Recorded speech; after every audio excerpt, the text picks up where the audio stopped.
The sky is black with smoke. The bells rang yesterday. Now, the gates are closed. You stand inside the stone walls of a small medieval town. Somewhere out there, just beyond the forest, the enemy waits. No messengers, no allies, no help. The siege has begun. Inside, people whisper. The markets are empty. The soldiers don't make eye contact. Bread is already scarce. The well runs slower. Some say there are rats in the grain. You can feel it in the air, the fear, heavy and close. And now, you must decide what to do. This is an interactive story. You control the outcome. At key moments, you'll be asked to choose. Press the number shown on your keyboard to make a decision. Right now, your future rests on a wall. Do you stay in the town, behind its crumbling defenses? Or do you try to escape, before it's too late? Press 1 to stay in the city. Press 4 to try to escape.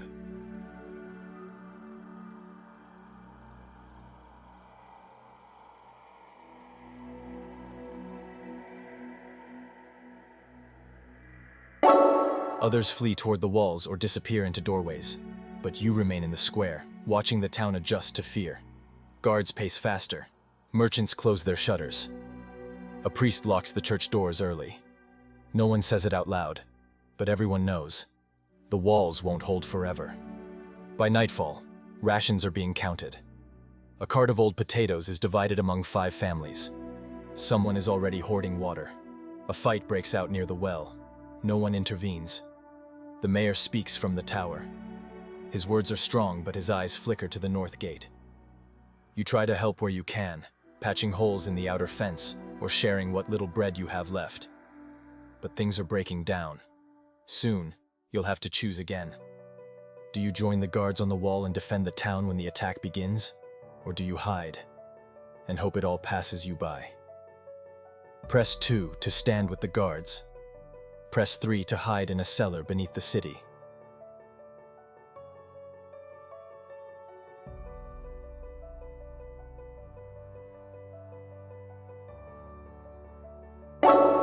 You join the line at the top of the wall. A dozen others stand beside you, some with swords, others with tools barely fit to fight.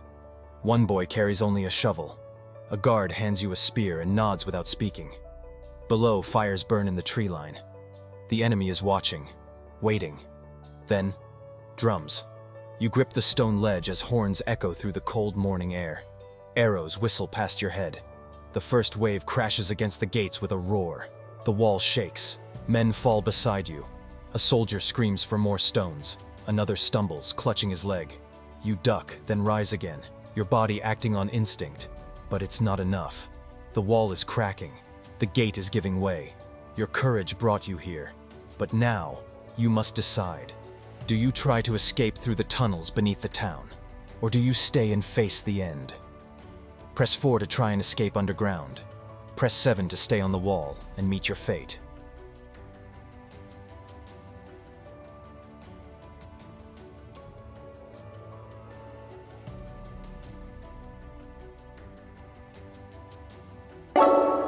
You slip down a narrow stairwell beneath the baker's shop.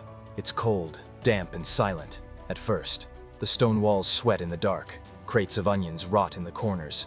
Rats scatter when you move. You aren't the only one hiding. A family huddles near the far wall. A young man grips a dull knife. A girl clutches a cloth doll. Everyone looks at the door when it creaks, but no one speaks. Outside, distant crashes echo through the earth. The wall is being hit. The gate may be gone. Someone pounds on the trapdoor above you. Voices cry out, "Please, let us in!" You freeze. If you open it, there may not be room. But if you don't, the room grows tighter by the second, the air thinner.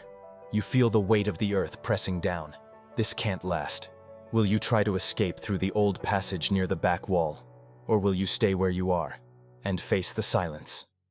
Press 4 to try and escape through the tunnels. Press 7 to stay hidden and wait for the end.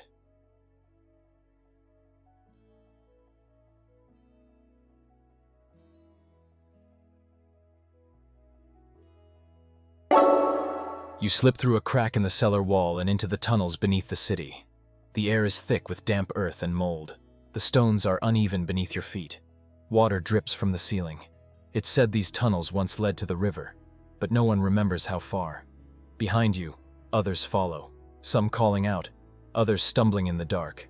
One begs to join you, another holds a crying child. Their footsteps echo off the walls louder than they should. You reach a fork. One tunnel curves sharply left, narrow and dry. The other widens into darkness, where you hear faint voices, or something worse. The walls shake again. Dust falls from the ceiling. Something above has collapsed. You can't lead everyone. Not now. Will you go alone quickly, before the tunnel closes? Or will you try to guide others, knowing it may slow you down? Press 5 to go alone. Press 6 to take others with you.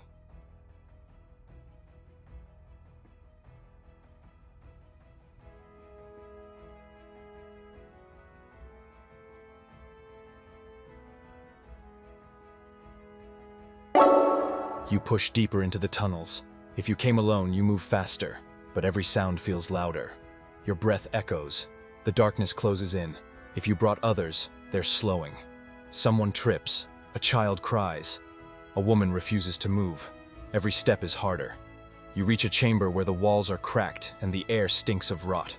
Old tools lie rusting on the floor. A dead end? No. There's a shaft leading up, but the ladder is broken. Above, faint light. Or smoke. Someone behind you coughs blood. Another whispers, "We won't make it." Panic spreads like fire. You stare at the way back. You know what waits above. But maybe the town still stands. Maybe there's another chance. Or maybe this is where your story ends. Will you turn back and return to the city, if it still stands? Or will you stay here in the dark and disappear into silence? Press 1 to go back to the city. Press 7 to remain underground and accept your fate.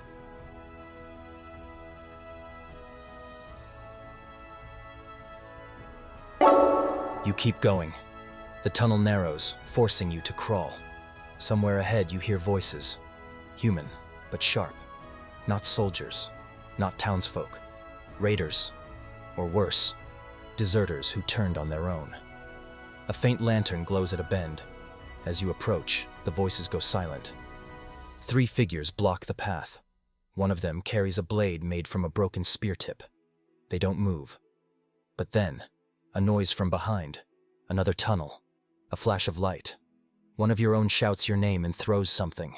Bread, a coat, a chance. In the chaos, you slip away. You run until your legs shake. The path splits again. One way leads back to the city. You think, maybe. The other is darker, quieter, final. Is it bravery or exhaustion that leads your next step? Do you return to the surface, to whatever is left, or vanish forever into the dark? Press 1 to return to the city. Press 7 to stay in the tunnels.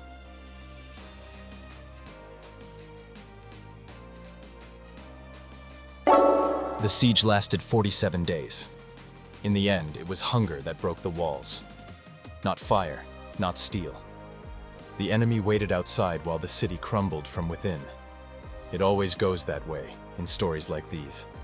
They say the first to die were the ones who stayed in the shadows, the ones who hoped it would pass, the ones who had no weapons, no food, no voice. Then came the sickness, from spoiled grain, from the well, from the panic. When the gates finally broke, there were barely enough left to defend them. And by then, it didn't matter. The city had already fallen, long before the enemy stepped inside. Some survived, though no one really calls it that. They lived through the collapse, through the hunger, the cold, the choices. But part of them stayed buried beneath the rubble. Others fled. Through tunnels, forests, fields. They lived with the weight of leaving. And some never looked back. And the rest, they never left at all. What was once a town is now a ruin. But the silence still remembers. The stone still holds the heat from the fire. And the ground still knows every step that was taken here. When the siege ended, no one cheered. The invaders didn't stay. They took what they could and left the rest to rot. The fields were already burned, the wells dry, the walls broken. There was nothing left to conquer. Those who survived stepped out into quiet. They buried the dead in shallow graves behind broken homes. They pulled the wounded from the rubble. They tore down what was too damaged to repair and patched what they could with wood and cloth. Some tried to rebuild, some left. The town never truly recovered. Trade never returned. The bells never rang again. But life crept back in, through weeds, through smoke, through the hands of those who refused to forget. And still, not everything was lost. A child who once cowered in a cellar now runs the bakery. A boy who carried arrows up to the wall now tells stories in the square. A woman who left and returned still lights a candle each winter for the ones who didn't. The siege ended, but the memory remained. In the streets, in the silence, and in the choices that were made. They won't remember your name. Most names vanish in stories like this. Lost in ash, buried beneath stone, spoken once and then forgotten. But the siege will be remembered. Not for the banners, not for the blood, but for the choices people made when there was nowhere left to run. Some fought to the last stone, others hid, praying the walls would hold. Some tried to help, sharing food, holding hands, opening doors that should have stayed closed, and some simply left. No one knew what the right answer was. Maybe there wasn't one. You weren't the hero, but you were there, and that matters, because in stories like this, survival is not the only thing that lasts. So does fear. So does mercy. So does silence. The siege has ended. The walls have fallen. The fires have burned out. But the memory lingers. In the corners of broken buildings. In the names scratched into cellar walls. In the choices that no one else saw. If this had been real, if the hunger, the cold, the screaming had been yours, would you have chosen the same? The story is over, but what you carry out from it, that stays.